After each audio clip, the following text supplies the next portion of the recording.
গায়েবী রিজিক পাওয়ার জন্য এশারের নামাজের পরে একটি দোয়া নিয়মিত পাঠ করবেন, আল্লাহ পাক আপনাকে গায়েবী রিজিক দান করবে। এই দোয়াটা রাসূল সাল্লাল্লাহু আলাইহি ওয়াসাল্লাম নিজে তার মেয়ে ফাতেমা রাদিয়াল্লাহু তাআলা আনহাকে শিখিয়েছেন। আল্লাহ রাসূল সাল্লাল্লাহু আলাইহি ওয়াসাল্লামের দরবারে একবার কিছু বকরি আসলো হাদিয়া। আলী রাদিয়াল্লাহু তাআলা আনহু এগুলো দেখে চলে গেলেন ফাতেমার কাছে। এদিকে ফাতেমা রাদিয়াল্লাহু তাআলা আনহার ঘরে কয়েকদিন যাবত কোনো খাবার নাই।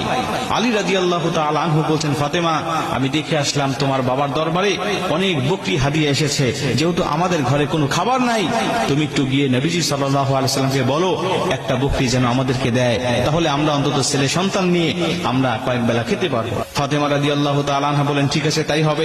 চলে গেলেন রাসূল সাল্লাল্লাহু আলাইহি ওয়াসাল্লামের দরবারে। বাবা, আমরা আজকে কয়েকদিন ধরে না খেয়ে আছি, আপনার জামাই দেখে গিয়েছে, বলেছে একটা বকরি হাদিয়া দিলে আমরা একটু ভালোভাবে কয়েকটা দিন খেতে পারবো। রাসূল সাল্লাল্লাহু আলাইহি ওয়াসাল্লাম বলেন, ঠিক আছে তুমি বসো, আমি তোমাকে এমন একটি দোয়া শিক্ষা দিতে চাই, আমি তোমাকে এমন একটি আমল শিক্ষা দিতে চাই যে আমলটা যদি তুমি নিয়মিত করতে পারো, আমি নবীজি বলছি আমার আল্লাহ তোমাকে গায়েবী রিজিক দান করবে। মুসলমান ভাইরা রে আমার, মনোযোগ দিয়ে শুনে নেন। নবীজি ডাক দিয়ে বলেন, ফাতেমা, এমন একটি দোয়া তোমাকে শিক্ষা দিতে চাই, যেই দোয়াটা যদি তুমি নিয়মিত পাঠ করতে পারো, আমি নবীজি সাল্লাল্লাহু আলাইহি ওয়াসাল্লাম বলে দিলাম আমার আল্লাহ আসমান থেকে তোমার সংসারে গায়েবী রিজিক দান করে দিবি।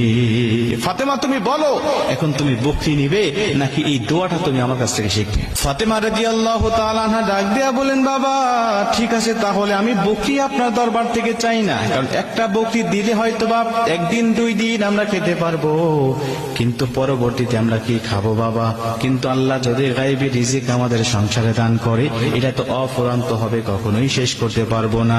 বাবা বকরি আপনার দরবার থেকে নিতে চাই না, ওই দোয়াটা শিক্ষা দেন, আমরা নিয়মিত আমল করে আল্লাহর গায়েবী রিজিকের অধিকারী হয়ে যাব। ওই দোয়াটা শিক্ষা দেন, বকরির দরকার হবে না, বকরি এখন লাগবে না, দোয়াটা শিক্ষা দেন, এটা নিয়ে চলে যাই। আপনার জামাই অপেক্ষারত অবস্থায় আছে, দোয়াটা তাকেও আমি শিখাবো, আমরা স্বামী স্ত্রী দুজনে মিলে আমল করে আল্লাহর দরবার থেকে আমরা রিজিক নিয়ে আসবো। ফাতেমা রাদিয়াল্লাহু তাআলা আনহাকে নবীজি ডাক দিয়া বলেন, ফাতেমা শোনো, দোয়াটা হলো আল্লাহুম্মা ইয়া আউয়ালাল আউয়ালিন ইয়া আখিরাল আখিরিন ইয়া যাল কুওয়াতিল মাতিন ইয়া রাহিমাল মাসাকিন ইয়া আরহামার রাহিমিন। এই দোয়াটা তোমরা নিয়মিত পাঠ করবা। এই দোয়াটা যদি তোমরা ইশারার নামাজের পরে নিয়মিত পাঠ করতে পারো, আল্লাহ কখনো তোমাকে অভাবে রাখবে না। সামান্য কাঁচামরিচ পেঁয়াজের জন্য হলেও মানুষের দরবারে তোমাকে ধন্না দিতে হবে না, তোমাকে মানুষের দরবারে ধন্না দিতে হবে না, আল্লাহ তোমাকে সম্পূর্ণ করে দিবে। ফাতেমা রাদিয়াল্লাহু তাআলা আনহা তিনি চলে গেলেন এই দোয়াটা নিয়ে আলী রাদিয়াল্লাহু তাআলা আনহুর কাছে। আলী রাদিয়াল্লাহু তাআলা আনহু অপেক্ষারত অবস্থায় আছে, নবীজির দরবারে গিয়েছে, আমি দেখে আসলাম অনেক হাদিয়া, অনেক বকরি এসেছে, নিশ্চিত একটা দিবেই দিবে, এতে কোনো সন্দেহ নাই। অপেক্ষারত অবস্থায় আছে কখন ফাতেমা আসবে। ফাতেমা রাদিয়াল্লাহু তাআলা আনহা চলে গেলেন, গিয়ে দেখলেন ফাতেমা রাদিয়াল্লাহু তাআলা আনহা তিনি খালি হাতে আসতেছে। আলী রাদিয়াল্লাহু তাআলা আনহা ডাক দিয়া বলছেন, ফাতেমা কি ব্যাপার, নবীজি দেয়নি, বকরি দেয়নি? তিনি বলছেন, বকরি দেয়নি, কিন্তু বকরির থেকে আমার নবীজি, আমার পিতা অনেক ভালো কিছু আমাদেরকে দিয়ে দিয়েছে।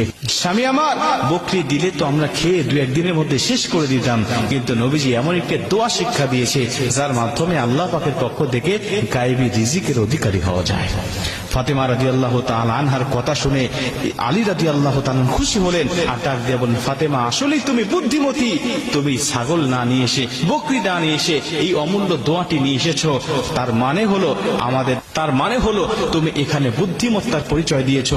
বকরি আনলে তো শেষ হয়ে যেত, কিন্তু যে দোয়াটা নিয়ে এসেছো, আল্লাহর ধনভাণ্ডার তো কখনো শেষ হবে না। এজন্য এই ছোট্ট ছোট্ট দোয়াগুলো আপনারা নিয়মিত করবেন। নবীজি সাল্লাল্লাহু আলাইহি ওয়াসাল্লাম বলেন, নবীজির আগের কোনো গুনাহ ছিল না, পরের কোনো গুনাহ ছিল না, নবীজি তারপরেও এত আমল করতেন যে আমলের কোনো বিকল্প ছিল না। কিন্তু আমাদের গুনাহ দিয়ে জীবনটা ভরপুর, আমাদের অভাব দিয়ে জীবনটা ভরপুর, আমাদের দুশ্চিন্তা টেনশন দিয়ে জীবনটা ভরপুর, তারপরেও আমরা আমল করতে চাই না। প্রিয় ভাই, এই ছোট্ট ছোট্ট মাসনুন দোয়াগুলো, আমলগুলো করে দেখেন, এর পাওয়ারফুল, এর কাজ। সুবহানাল্লাহ, সুবহানাল্লাহ।